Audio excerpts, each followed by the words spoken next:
Praise the lord. ఈ దినము దేవుని యొక్క వాగ్దానము నీకోసం.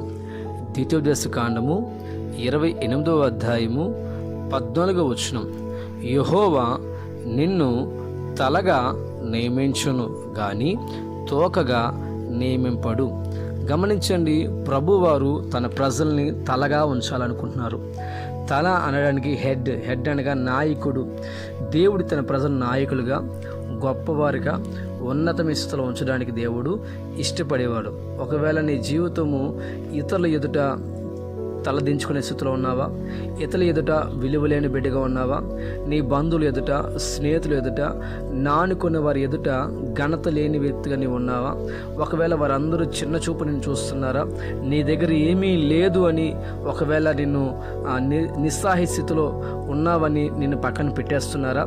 అయితే ఈ రోజున ప్రభు నిన్ను పైకి లేపబోతున్నాడు. దేవుడు వాక్యం సెలవిస్తున్నమాట.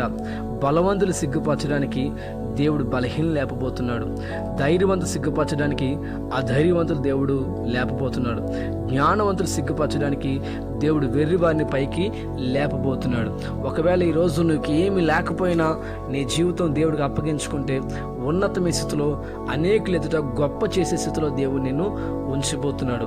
మనము బైబిల్ గ్రంథంలో దావీదు మహాభక్తుని జ్ఞాపకం చేసుకుంటే, దావీదు తన అన్నల ఎదుట విలువలేని వాడుగా ఉన్నాడు, తండ్రి ఎదుట విలువలేని వాడుగా ఉన్నాడు, తన బంధువుల ఎదుట కేవలం గొర్రెల కాపరే కదా, ఎందుకు పనికిరాడు అనే విధంగా అందరి దృష్టిలో దావీదు ఉన్నాడు. కానీ దావీదు జీవితం దేవుడికి అప్పగించబడింది కనుక దేవుడు దావీదుని ఉన్నతమైన స్థితిలో తలగా దేవుడు నియమించాడు.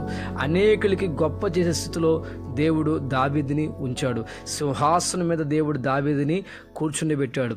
ఈరోజు దావీదు అంత ఉన్నతంగా ఉండని బలమైన కారణము దావీదు తన జీవితం యావత్తు దేవునికి అప్పగించుకున్నాడు. అందుకనే దేవుడు దావీదుని తలగా నియమించాడు.